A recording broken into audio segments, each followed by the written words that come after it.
They never take a tough stance, but boy, they'll get involved and it's like, hey, wasn't there a recruit when he wasn't supposed to be there and didn't you feed him? And what aren't there coaches that are coaching a practice when they shouldn't have been, or I don't care about any of that. This is a picture of NCAA ineptitude. This is a picture of why this organization, the NCAA, needs to go away. Yeah. I believe that it will. And that's actually somewhat exciting for me. But there's obviously a glaring hole in this stadium, and there was a great injustice that was done. 2005 season that Reggie Bush had, one of the greatest seasons in NCAA history. He rushed for 1,740 yards, had another 478 receiving yards, scored 18 touchdowns. He was a unanimous All-American. He won the Heisman Trophy. While he had all of this success on the field, he, along with a lot of other student athletes at the time, struggled heavily financially off the field. Meanwhile, the NCAA and the college programs raked in millions and millions and millions of dollars off of the backs of people like Reggie. Reggie also grew up in financial hardship from San Diego, poor family. Grinded, I showed up to work, was called on, I delivered.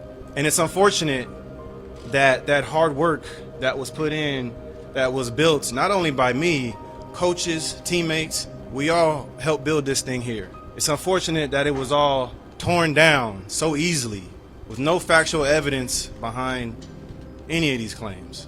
And so most recently, the NCAA has made a statement about me, accusing me of engaging in a pay-for-play arrangement, which is 100% not true. Not only is it not true, but there's no evidence to even support that claim. And as they said before, it wasn't even part of the initial NCAA investigation. So this is a new accusation as far as I'm concerned. As if this were the reason why I'm not getting my Heisman Trophy back and why I'm not being reinstated. And that's not true. And that's what this lawsuit is about. It's about truth, getting the facts out, and holding the NCAA accountable, which is, I think, the first time maybe that, at least in my memory, that this is happening, of someone holding them accountable for their actions and for the things that they've done. Today, the top NIL deals will pay college athletes as high as multiple millions of dollars per year. The marketing platform for these players has always been massive, and brands are paying crazy money just to be associated with these cats. For the average player or even a star player who's at an average school, their value today is so much higher than it's ever been before. The explosion of social media has only made athletes more visible, and it allows guys to build a fan base before they ever take a college snap. But back in the early 2000s, when social media was in its infancy and wasn't the money printing machine that it's turned into today, you had to be more than kind of popular just at your school to be considered a superstar in the world of college football. A true superstar didn't need to be on social media. You didn't even need to see one highlight to be aware of their existence. If you was a football fan, a friend, or a coach, or a cousin said, "That was a nice move, bro. What you think, you Reggie Bush now?" The Players Lounge estimated that Reggie would pull in somewhere between $4 to $6 million per year in NIL deals if he'd been allowed to earn money on his name, image, and likeness during the height of his popularity. But back then, the NCAA could strip everything from a player just for cashing in on a fraction of their actual worth. In 2005, Reggie Bush rushed for the most electrifying 1,700 yards and 16 touchdowns that any of us had ever seen. His running style had this flair that had previously only been seen in backyards, schoolyards, and video games. He also ran smooth routes and caught the ball like a receiver. So his 43 receptions for just under 500 yards was definitely no surprise and looked just as smooth as the run. Reggie's biggest competition for the Heisman was Vince Young, another college great who went against Reggie in the national championship. But like he seemed to do pretty much every time he touched the ball, Reggie ran away with the Heisman votes and won it by a landslide. Dude had almost as many first place votes as his teammate Matt Leinart had total votes, bro. And Leinart finished third place, so it's not a shot at Leinart. I just think it's a cool visual representation of how dominant he was. Reggie Bush is one of the greatest college running backs I've ever seen, but according to the record books, he's the greatest back I've never seen. As the NCAA took back dude's Heisman Trophy, vacated all his records, and erased him from college history. Or at least they tried, because those who were around know exactly what we saw. Even heavy smokers won't forget this. The neuralizer from Men in Black couldn't get these highlights out your head. Dude birthed a generation of college fans, and and then they tried to erase him. But what exactly did he do that was so damn bad, so evil and unlawful that he needed to be erased? There's a ton of misconceptions surrounding this whole thing. One misconception is that he was paid by USC to play football. Reggie never got a dime from USC. A second popular misconception is Reggie was somehow paid by a sponsor, alumni, someone in the school. No one ever paid him. Reggie was never pay for play. Never pay for play. The violations that they found were very marginal violations. Loaning money for Reggie to fix his car, allowing Reggie to change clothes before a dope walker ceremony in a hotel room. Very, very minor things. And their investigation was based on the testimony of a man whose testimony is dubious at best. So there was a dude named Lloyd Lake who was at the center of all of this. But oddly enough, a lot of the old articles just mention dude as a footnote. He usually enters the story at the point when he sues the Bush family. But as far as the money incidents go, he was basically there from the beginning. Here's the short version of the story. When Reggie Bush was 4 years old, his mom married a guy who was named Lamar Griffin. So Lamar Griffin was Reggie's stepdad who essentially helped raise him. And by all accounts, it seems dude was a solid stepdad. As in the past, Reggie has said that he just considers him as his dad. So back when he was a kid, it was Reggie's idea to start playing football, so his parents signed him up to play some Pop Warner. At the time, his parents felt it was a great way for him to burn off some of the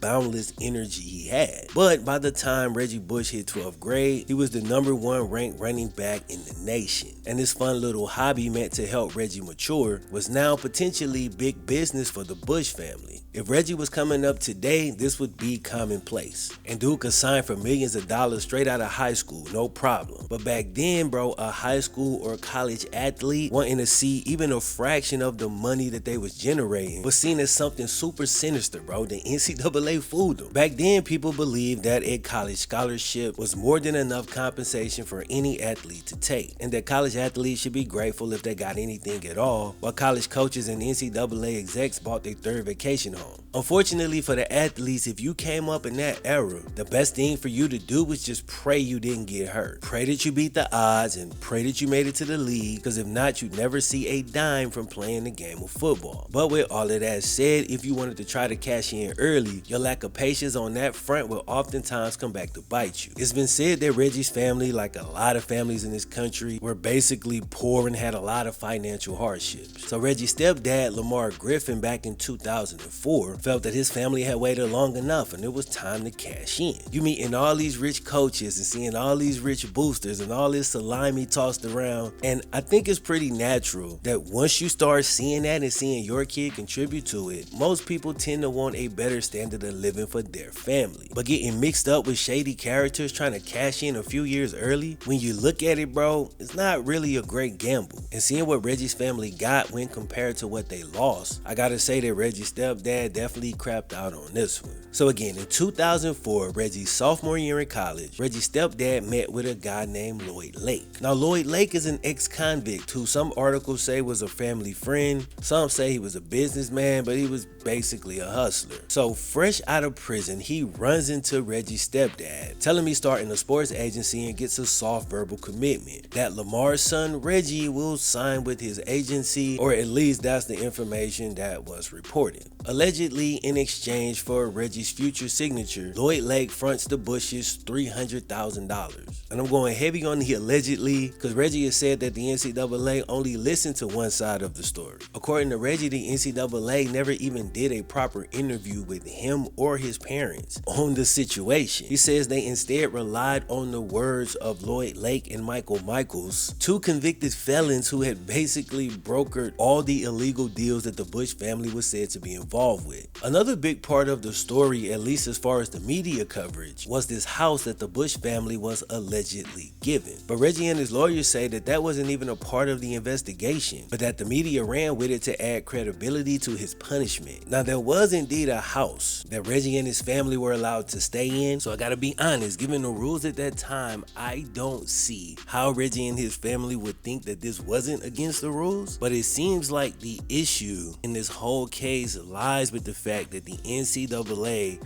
as they typically do, showed a complete lack of competence and didn't even include the house as part of the investigation. I don't know if they decided to keep it out because it wasn't an open and shut case because it appears the Bushes weren't actually given the house, but just allowed to stay there, and the amateurism rules was always shoddy and highly inconsistent, and maybe it would have been tough to enforce them there. But here's a clip of Reggie adding some context to the house situation, right? Here's what he had to say about it. I never interviewed with the Heisman Trust, or we had a conference call. So they made a decision to take the Heisman Trophy based on a conference call and based on, some information that was given that they basically got through the NCAA. The issue with that is the NCAA didn't do their homework. There was this house my parents moved into. The reason why my parents moved into this house was because they used to live in a townhome. They were renting this townhome. My parents come home one day, eviction letter on the door, they gotta move out. Not because they weren't paying rent, but because the owners weren't paying the mortgage. When they moved into this house, it was kind of like a short term, just to help us move into a place until they could find out where that next place was gonna be. But moving into that house was the house that the NCAA plastered all across the world as if this was a house that was given to us as a part of me, my name, image, and likeness being sold for whatever. I don't know what they think. The NCAA does not know that piece of information right now.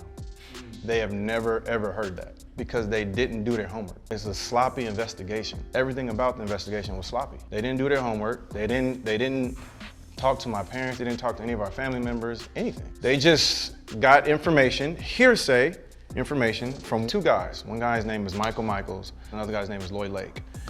Both these guys are convicted felons, and the NCAA did not care to check their police record. Now the whole thing eventually fell apart as Reggie just got bigger and his dad no longer wanted to do business with Lloyd Lake. So Lloyd eventually sues the Bushes and then works with the NCAA to take down USC and the Bush family. This whole situation seems to have fractured Reggie's family as his parents separated shortly after all of this happened. You can kind of understand Reggie's mom really feeling the way if it's indeed true that the stepdad got them involved with this convict. But not only did this whole situation fracture his family, what he accomplished on the field, which was completely unrelated to any off the field benefits, was all taken from him. At the time, it was common for the NCAA to come down as hard as possible against any student athlete who was trying to earn some money. But they would fight tooth and nail, supposedly for the purity of the sport and the student athletes and all of this other stuff. But it was mostly to maintain this unfair system that they had somehow finagled into law. Amateurism was the root of all the NCAA's power, and anytime it was threatened, they'd go above and beyond to crush the threat completely in hopes that they weren't challenged again. For decades, they wielded the power with crazy recklessness, so they didn't hesitate to use every drop of their strength to take out Reggie Bush. Like, they didn't think twice. They vacated all his stats, vacated all his records, snatched his Heisman Trophy, even forced USC to disassociate with dude for at least 10 years. That means remove all his jerseys and images from the campus. Any mention of him at all, completely erase it. Till this day, when you see these retired jerseys here on this field, there's a pretty notable one missing, but hopefully not for too much longer. But they did all of this for accepting what today would be basically a minor NIL deal. The rules was obviously different, so yes, you have to acknowledge that. But even after the rules changed, bro, they still held a grudge. Over 15 years later, in a completely different climate, they still wouldn't reconsider erasing Reggie Bush from history. A couple years ago in 2021, Reggie spoke to the Heisman Trust and asked if his 05 trophy could now be reinstated. But there was a small issue. In order for the Heisman Trust to do that, the NCAA would first have to reinstate Reggie's stats. So cool, they're on board. At that point, 16 years had passed, and now college athletes nowhere near on the level that Reggie was at in college are making that alleged $300K basically look like chump change. USC had already welcomed dude back into the fold, ending the 10-year disassociation with the USC star. But you think that meant something to the NCAA? Hell nah. After all that, bro, they was still like, nah, you're not getting the trophy back, and that's our final decision. But the reason they gave in 2021 is now the basis of this lawsuit. They said, quote, although college athletes can now receive benefits from their name, images, and likeness through activities like endorsements and appearances, NCAA rules still do not permit pay-for-play type arrangements. Then they continue. The NCAA infractions process exists to promote fairness in college sports. The rules that govern fair play are voted on, agreed to, and expected to be upheld by all NCAA member schools. But Reggie's new lawsuit takes aim at this quote, as he's saying there's basically a new allegation in there. Here's a quick segment from his lawsuit. In 2021, NCAA spokesperson Megan Durham told ESPN in a statement when asked if they would reconsider sanctions imposed on Bush that, quote, NCAA rules still do not permit pay-for-play arrangements. In fact, the NCAA investigation never found or even alleged that Bush was involved in pay-for-play. The lawsuit alleges this statement was false, defamatory, and made with malice. The NCAA clearly defamed Reggie Bush by implying that he was involved in, quote, pay-for-play. Reggie never accepted money or gifts in exchange for him playing football at USC. The hypocrisy demonstrated by the NCAA towards Reggie Bush is outrageous. Basically, in the lawsuit, they're calling the NCAA to publicly apologize and to restore Reggie's records so that he can recover his Heisman and assume his rightful celebrated place in college football history. So we'll see where this goes, but my initial thoughts are that the NCAA have once again set themselves up for an L. Not everybody agrees, but there's a lot of people who feel that the way they did Reggie Bush was over the top and unnecessary. A lot of people point to Johnny Manziel, who has had his own issues and even admitted to directly accepting money while he was in college. But his Heisman was never taken, his history was never erased, and Johnny himself has spoken about how it was wrong how they did Reggie Bush. But he did also point out that the only key difference was that his quote-unquote illegal activity started after his Heisman season.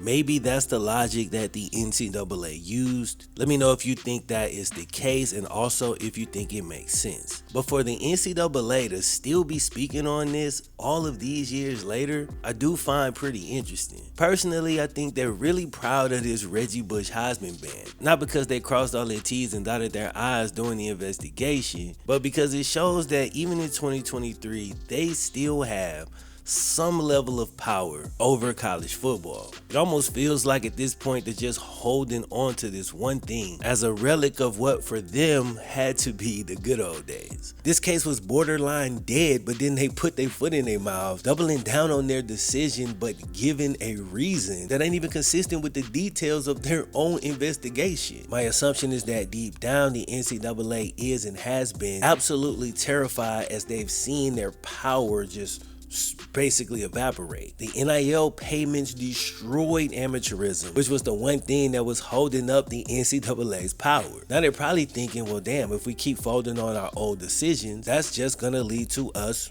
losing more power. But because they're not really in a position of leverage anymore, if you don't give up some power, you're gonna lose all of it. So Joel Klatt, who some people consider the voice of college football, flatly said that he warned the NCAA about NIL. This is a picture of why the NCAA is so bad. A lack of consistency, a lack of rule enforcement, total ineptitude across so many levels. They never take a tough stance, but boy, they'll get involved if it's like, hey, wasn't there a recruit when he wasn't supposed to be there and didn't you feed him? And what?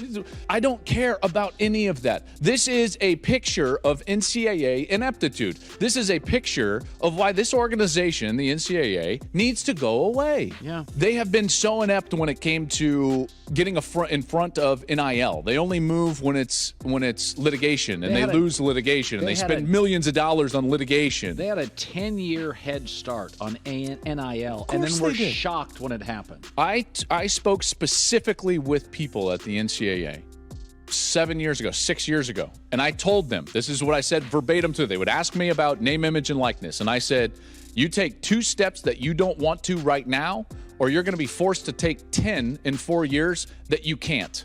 And you won't be ready for, and it'll all collapse. And that's exactly what's happened. In so many ways, Colin, we are in this chaotic environment because of the ineptitude of the organization that we all think that we're still under. So as you can see, they have a history of just ignoring things, not being proactive, and showing a complete lack of vision. And it bit them real bad in the case of NIL. They could have maintained a lot more control of this whole situation, but because they sat back and waited for the courts to come in and then prepared no defense, now college is the Wild West. They could have got some good publicity by doing what was right and giving Reggie his Heisman back a couple years ago. But they've gotten to a point where they so don't know what they're doing that they're afraid to make any type of move at all. Now it's led to this lawsuit, and we'll see how it plays out. Do you think Reggie Bush deserves to have his Heisman Trophy reinstated? If you do, let me know why. If you don't, let me know why. And also, do you think this lawsuit will actually achieve that? That's all I got for today, man. I'll catch y'all boys in the next one. And don't forget to check out the next video popping up on your screen now. Yeah, I'm no quitter, 'cause I'ma go get it.